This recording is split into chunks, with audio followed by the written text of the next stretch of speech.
noches para todos. El día de hoy damos inicio y culminación de igual forma al tercer parcial del tercer corte de la materia Teoría del Estado.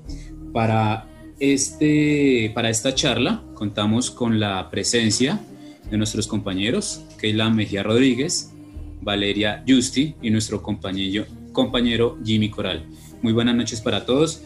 En estos momentos vamos a hablar de un tema actual que nos afecta a nivel mundial y es en cierta medida los escenarios o la coyuntura que se vive actualmente en el mundo sobre la crisis del COVID-19 y las proyecciones que se tienen hacia el 2030 hacia la Agenda 2030.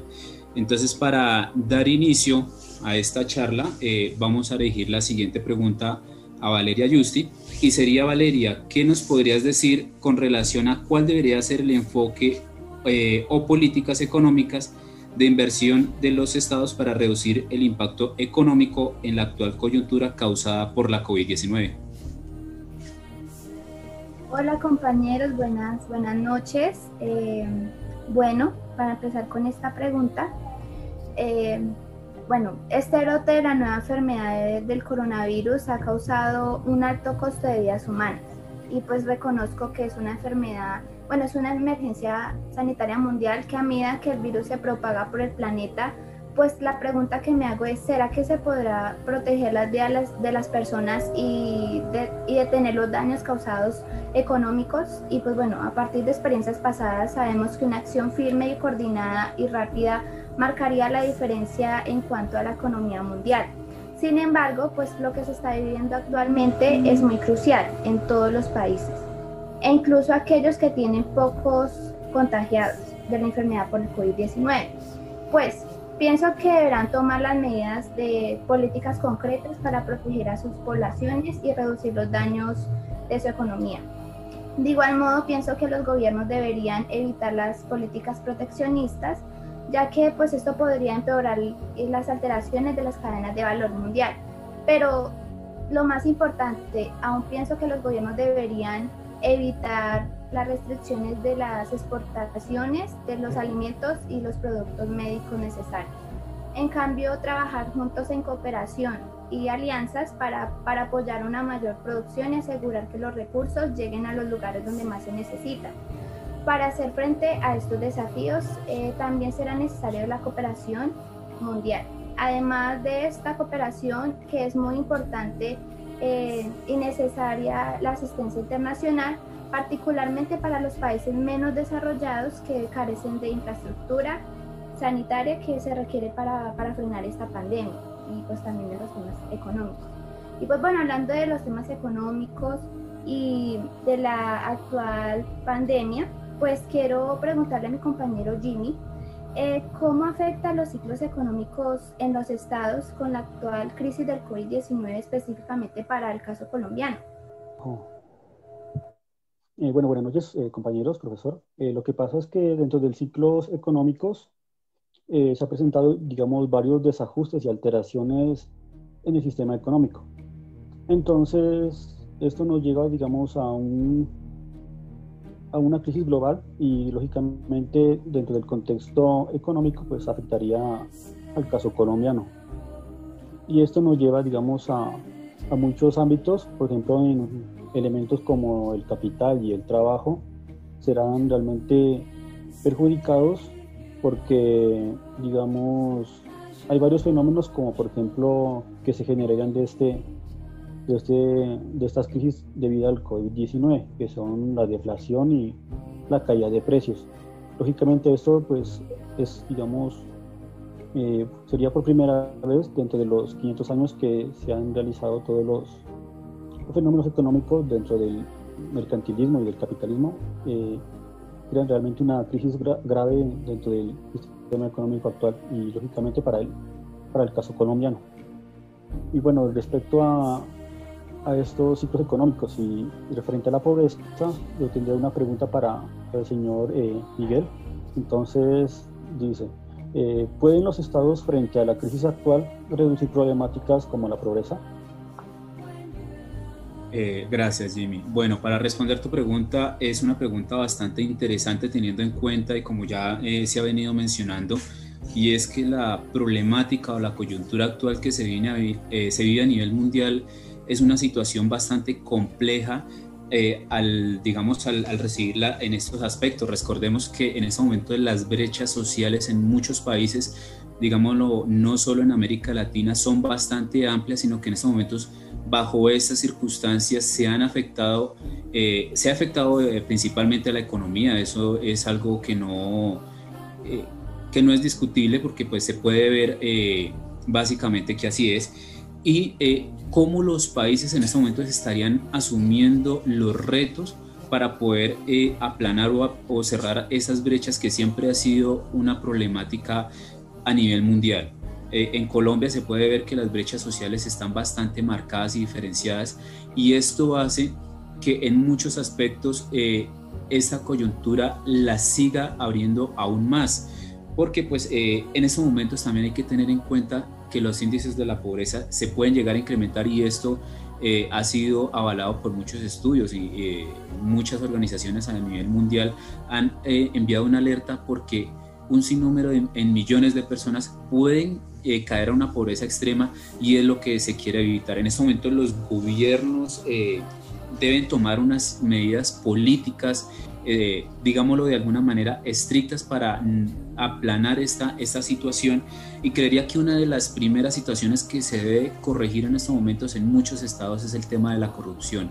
El tema de la corrupción en un país como el nuestro, el colombiano, deja que se vayan muchos fondos que podrían ser empleados para la subsanación de elementos básicos en temas sanitarios, en los temas hospitalarios. Por supuesto que es uno de los enfoques que en estos momentos todos los países le han dado, pero que la corrupción ha dejado, según la Contraloría, más de 50 billones de pesos anuales en nuestro país, que serían muy bien enfocados para estas situaciones, para el tema de la virtualidad, del trabajo, de los subsidios para los trabajadores en la actual crisis. Eso va a ayudar a que se reduzca el tema de la pobreza. En estos momentos hay personas que han quedado desempleadas porque la pandemia frenó a las empresas, se frenaron los ciclos productivos de la cadena de valor a nivel no solo nacional, sino a nivel mundial, y esto debe ser tomado en cuenta para que estas personas que han tenido su trabajo, que lo perdieron,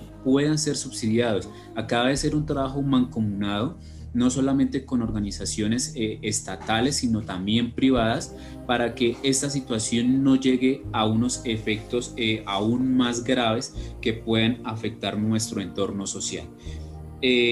Para ver esta situación, yo quisiera preguntarle a mi compañera Keila, ¿cuál sería la estrategia para un desarrollo sostenible en América Latina y el Caribe para evitar el devastador efecto de una nueva pandemia? Hola, buenas noches para todos. Si bien lo han comentado mis compañeros, los devastadores efectos de la pandemia son el desempleo, la pobreza, todos los índices económicos van para el piso, pues también hay que tener en cuenta que para hacer un análisis profundo de este tipo de problemáticas debemos ver históricamente qué ha pasado en siglos anteriores, ya que esta no ha sido la primera y única pandemia mundial. Si bien es cierto, se está trabajando en la investigación científica que dará lugar a una vacuna, bien sea para la cura del virus o para una contención efectiva del mismo, es de suma importancia que se realicen modelos de desarrollo que eviten que una nueva pandemia llegue a tener tantos efectos desastrosos a nivel mundial. Debemos fortalecer los sistemas de salud, la economía mundial, dando una mayor observación a los estados de América Latina y el Caribe, ya que son países de mayor afectación en la enfermedad.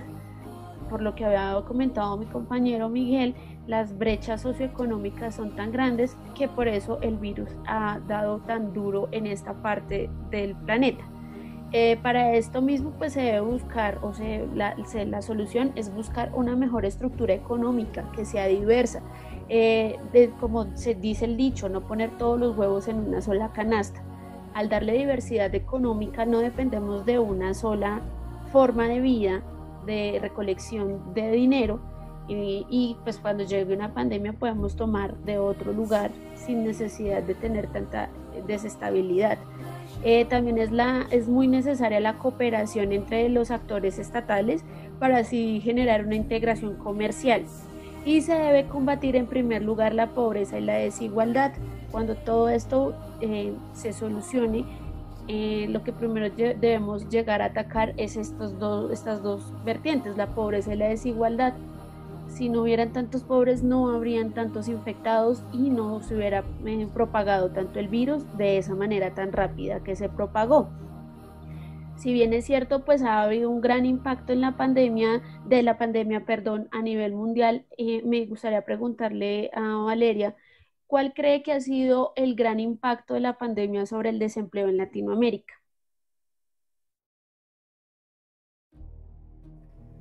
Bueno, compañera, para responder a tu pregunta, pues tenemos una gran cantidad de empresas, como por ejemplo las pymes, que en este caso son empresas que, pues, las que más han sufrido mucho, ya que tienen un capital muy bajo. Son pequeñas empresas y medianas que no están hechas para resistir mucho tiempo sin un financiamiento de vida. Entonces, lo que ocurre es que muchas no han logrado obtener ese financiamiento para poder pasar este periodo de la pandemia. Entonces, lo que vemos hoy es que es básicamente un gran aumento del desempleo, pues porque muchas de ellas tuvieron que desvincular muchos trabajadores, ya que no pudieron prácticamente sobrevivir. Durante este periodo, obviamente, no reciben mucho flujo de dinero. Entonces, hay muchos gastos, pero menos ingresos. Hay tasas muy preocupantes, como por ejemplo las de Brasil, las de Chile, las de Perú, Colombia, donde podríamos hablar de cifras de 2 dígitos. Entonces, o sea, cifras demasiado altas, y esto es un problema que se está viviendo en toda Latinoamérica. Obviamente, pues también podemos ver si de alguna o bueno, cierta manera puede llegar esto a influir los fenómenos de la globalización hoy en día. Entonces quería preguntarle a mi compañero Jimmy que, pues, o sea, ¿la globalización ha sido un factor determinante frente a los problemas causados por el COVID-19? Bueno, Valeria, sí, lógicamente la globalización ha sido un factor determinante dentro de la pandemia del COVID-19, porque digamos, debido al fenómeno de la globalización ha habido un flujo masivo de personas en todos los continentes. Todo esto debido a través de las aerolíneas, lo que ha hecho que el número de contagiados se eleve exponencialmente.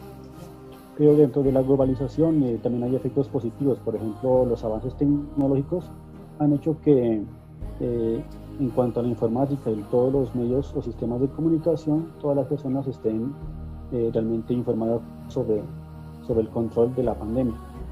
Pero por otra parte, ha habido muchos, digamos, desacuerdos frente a la globalización con respecto a los países del tercer mundo o los países de la periferia, ya que debido, digamos, al neocolonialismo, también a la corrupción y al libre comercio, pero digamos un libre comercio inestable, sobre todo de materias primas. Con respecto a otros, digamos, factores determinantes pero negativos, también podemos citar de pronto al mal manejo de la pandemia debido a la falta de infraestructura y tecnología dentro de estos estados. Pero si bien es sabido que, digamos, muchas potencias tienen los recursos y los medios para solventar o al menos, digamos, mantener la línea de la, digamos, baja de los contagiados y fallecimientos, no es algo óptimo, ya que, digamos, por ejemplo, en lugares como Estados Unidos u otras potencias que tienen los recursos y los medios para solventar esta pandemia, no han sido inmunes frente a esto. Podemos, por ejemplo, citar a Estados Unidos, que, como ya lo dijimos, tiene los medios y los recursos. El número de fallecidos y de contagios es superior a muchos otros estados. Entonces, sería, digamos, algo negativo, fruto también de la globalización. Y bueno, frente a esto, pues también, digamos, hay varios factores, por ejemplo, en cuanto a los funcionarios públicos. Y esto me generaría una pregunta, sobre todo para Miguel. Dice, cómo debe ser el actuar de los funcionarios públicos en el momento histórico que se vive hoy y cuál debe ser su mirada en la Agenda 2030. Claro, Jimmy, es una excelente pregunta y es importante. En estos momentos quisiera de pronto traer a colación lo que decía Max Weber dentro del tema de la burocracia, y es que él habla de que el funcionario público debe perseguir, y él tiene un estatus, el funcionario público en estos momentos tiene un estatus de preponderancia. En estos momentos esa preponderancia está muy bien definida y muy marcada, porque en estos momentos ese funcionario tiene la capacidad de manejar recursos, de destinar recursos que son públicos dirigidos hacia la situación que se vive actualmente. Ese es de por sí ya, y como lo hemos reiterado, un momento histórico, una situación que de pronto muchas personas decían, estamos en un momento, en un siglo XXI donde los avances tecnológicos de la salud son bastante amplios y que de pronto de alguna manera pensábamos que no nos fuera a afectar una situación como esta, y vemos que no. Entonces acá, y como lo mencionaba en mi intervención anterior, el tema de que los funcionarios sean personas pulcras y que no se dejen llevar por una conducta que los lleve a la corrupción va a ser determinante para que también, como se mencionaba anteriormente, no se permita que se abran más brechas sociales, que los recursos vayan destinados hacia la población más vulnerable, también como se mencionaba, que esos recursos vayan enfocados a las personas que han perdido o que puedan sostener su trabajo dentro de las diferentes empresas o entidades, y que los funcionarios en este momento sigan con esa mirada hacia el 2030 dentro de la agenda internacional, porque esa agenda marca pautas bastante importantes, y una de ellas es la erradicación del hambre. Otra de ellas es también el tema de poder salir adelante en temas como el cambio climático, que son bastante importantes y es otro tema que nos aqueja a nivel global. Entonces, sí es importante que en ese momento los funcionarios dejen de lado de pronto ese interés personal, que como se ha visto en muchos documentos es algo que generalmente a veces se busca, y es de por sí es una conducta humana, pero que en este momento nos debe unir más esa situación de poder ayudar a las personas que más lo necesitan. Dentro de la sociedad pues se debe asegurar que las necesidades básicas sean suplidas para poder llevar a buen término estas situaciones. Entonces sí es lo que en estos momentos quisiera de pronto dirigirle directamente a mi compañera Keila, es cuál es la propuesta del Estado para aplanar la curva de contagio, teniendo en cuenta estas situaciones que se están viviendo actualmente. Bien, Miguel, pues la propuesta más efectiva para aplanar la curva de contagio es la actuación temprana por parte de estos funcionarios públicos, por parte de las autoridades competentes, no para que no se contagien los ciudadanos, porque pues, es imposible, sino lo que vamos a hacer con lo que se llama aplanar la curva es básicamente alentizar la velocidad de propagación del virus. ¿Para qué? Eso nos da tiempo para que podamos fortalecer nuestras debilidades en cuanto a salud, en cuanto a economía. Se vio en Bogotá muy claro, no teníamos unidades de cuidados intensivos, no teníamos como, si se nos llegaban a contagiar todos al tiempo, se nos iban a morir. Entonces, ¿qué hicieron las autoridades competentes? Tomaron medidas importantes como fueron pruebas masivas de detención, cuarentena estricta, aislamiento preventivo y obligatorio en los casos positivos, y apoyo a todo el personal médico para que ese tiempo que nos diera pudiéramos conseguir todo lo que se necesita para una unidad de cuidados intensivos, se multiplicaran las camas en dado caso tal de que las llegáramos a requerir. Digamos, un momento de la pandemia aquí en la ciudad de Bogotá en donde estuvimos al tope en camas de cuidados intensivos, pero gracias a todo este proceso efectivo y temprano, pues ya en este momento nos sobran camas de cuidados intensivos, entonces podemos tener un parte de tranquilidad. Creo que la propuesta es esa, simplemente actuación temprana, no esperar, como pasó en Estados Unidos, que esperaron, no creyeron que fuera importante, hasta que empezaron a morir significativamente todos los ciudadanos norteamericanos. La idea no es que se muera el individuo, ya que recordemos que el individuo es la parte productiva más efectiva de una economía de un Estado, desde los inicios del Estado moderno. Agradecemos a nuestros compañeros, a Keila, Valeria, Jimmy y quien les habló, Miguel Salcedo, por esta intervención que esperamos que haya sido de su agrado.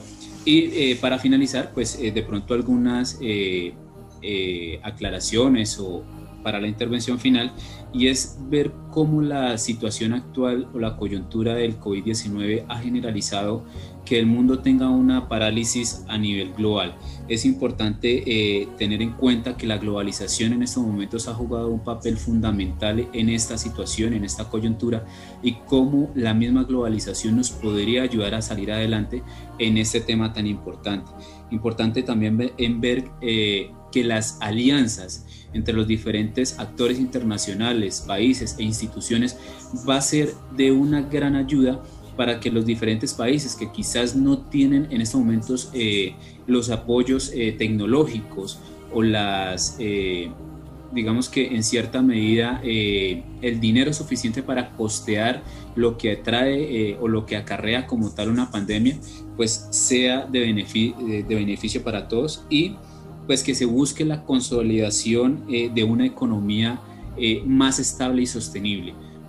Y como se mencionó durante toda la conversación, la economía es un factor determinante en una situación como estas, y que esperamos que los dirigentes globales de cada nación tengan muy en cuenta estos puntos que son de vital importancia para toda la sociedad. Agradecemos haber estado con nosotros. Feliz noche.